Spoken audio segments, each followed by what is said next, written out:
അങ്ങനെ അവർ അമ്മയുടെ അടുത്തെത്തുന്നു. ആ, രണ്ടുപേരും വന്നോ? നമുക്ക് ഒരിടം വരെ പോകാനുണ്ട്, വേഗം റെഡിയായിട്ട് വാ. എവിടെയാ അമ്മേ? ഇവ ചോദിച്ചു. അത് സർപ്രൈസ് ആയിട്ടിരിക്കട്ടെ. അങ്ങനെ അവർ കാറിൽ കയറുന്നു. കുറെ കഴിഞ്ഞപ്പോൾ നല്ല രസമുള്ള കോടയിൽ പൊതിഞ്ഞ മലകൾ എസ്തർ കണ്ടു. എസ്തർ അത് ഫോട്ടോ എടുത്ത് വയ്ക്കുകയും ചെയ്തു. ഇവ ദേ അത് കണ്ടോ? എസ്തർ ഇവയെ കൂടി കാണിച്ചു. ഹായ്, നല്ല രസമുണ്ട് ചേച്ചി, ഇവ പറഞ്ഞു. അങ്ങനെ അവർ കാഴ്ചകൾ കണ്ടുകൊണ്ട് പോകുന്നു. അതിനിടയിൽ റബേക്ക അവരോട് ചോദിച്ചു, എങ്ങനെയുണ്ട് ഈ സ്ഥലങ്ങൾ? നിങ്ങൾക്ക് ഇഷ്ടമായോ? ആ, നല്ല രസമുണ്ട് ആൻറ്റി. കുറച്ച് കഴിഞ്ഞപ്പോൾ റബേക്ക അനീറ്റയോട് ചോദിച്ചു, നമുക്ക് ആൽബർട്ടിൻ്റെ വീട്ടിൽ പോകണ്ടേ? ഏയ്, അതൊന്നും വേണ്ട. ഇവിടെ വരെ വന്ന സ്ഥിതിക്ക് നമ്മൾ കയറണ്ടേ? നീ വേണമെങ്കിൽ കയറിക്കോ, ഞാനില്ല. ഇത് കേട്ടുകൊണ്ടിരുന്ന എസ്തർ ആലോചിച്ചു. ആൽബർട്ട് എന്ന് പറയുന്ന പേര് ഞാൻ എവിടെയോ കണ്ടിട്ടുണ്ടല്ലോ. അതെ, കണ്ടിട്ടുണ്ട്, റബേക്കയുടെ മേലുള്ള ആ റൂമിൽ. എസ്തർ ആലോചിക്കുന്നത് കണ്ട് ഇവ ചോദിച്ചു, എന്താ ചേച്ചി ആലോചിക്കുന്നത്?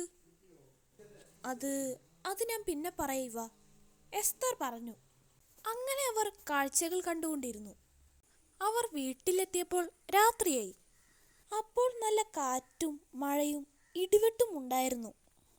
ഇതെന്താ പെട്ടെന്നൊരു കാറ്റ്? ഇവിടെ ഇങ്ങനെ കാറ്റൊന്നും ഉണ്ടാവാറില്ലല്ലോ, റബേക്ക പറഞ്ഞു. അവർ എങ്ങനെയൊക്കെയോ അകത്തെത്തി. എസ്തറും ഇവയും അവരുടെ റൂമിലേക്ക് പോയി. അല്ല ചേച്ചി, ഇന്നെന്തോ കാര്യമായിട്ട് ആലോചിക്കുന്നുണ്ടായിരുന്നല്ലോ, എന്തായിരുന്നു അത്? ഇവ ചോദിച്ചു. അതിവാ, നമ്മൾ ഇന്നലെ മോളിലൊരു റൂമിൽ പോയില്ലേ, അവിടെ ഒരു ടേബിളിൻ്റെ പുറത്ത് ആൽബർട്ട് എന്ന് എഴുതി വെച്ചേക്കണത് ഞാൻ കണ്ടു. അത് കേട്ട് ഇവ പറഞ്ഞു, അല്ല, ഈ ആൽബർട്ടിനെ കുറിച്ചല്ലേ അമ്മ ഉച്ചക്ക് പറഞ്ഞത്? അതെ ഇവ. ചേച്ചി അപ്പോൾ പറഞ്ഞു വരുന്നത്? അതെ, നമുക്ക് ഒന്നും കൂടി ആ റൂമിലേക്ക് പോകണം. ഇന്ന് പോയി നോക്കണം. എന്നാൽ ഇപ്പം തന്നെ പോയി നോക്കിയാലോ ചേച്ചി? ഇവ ചോദിച്ചു. വേണ്ട, ഇപ്പം പോയി നോക്കണ്ട, പിന്നെ പോയി നോക്കിയാൽ മതി. അമ്മയും റബേക്ക ആൻറ്റിയും ഉറങ്ങിക്കഴിഞ്ഞിട്ട്. ശരി ചേച്ചി. അങ്ങനെ എല്ലാവരും കിടന്നുറങ്ങിയപ്പോൾ അവർ പതിയെ മുകളിലേക്ക് നടക്കുന്നു. മുകളിൽ എത്തിയതിനു ശേഷം അവർ റൂമിൻ്റെ അരികിലേക്ക് നടക്കുന്നു. അവർ റൂം തുറന്ന് റൂമിൻ്റെ അകത്തേക്ക് കയറുന്നു. അവർ ആൽബർട്ട് എന്നെഴുതിയേക്കുന്ന കത്ത് അന്വേഷിക്കാൻ തുടങ്ങുന്നു. അവസാനം എസ്തറിന് ആ കത്ത് കിട്ടുന്നു. എസ്തർ ആ കത്ത് കണ്ട് അത്ഭുതപ്പെടുന്നു. അത് കണ്ട് ഇവ അങ്ങോട്ടേക്ക് വരുന്നു. എന്തായി ചേച്ചി? ഇവ ചോദിച്ചു.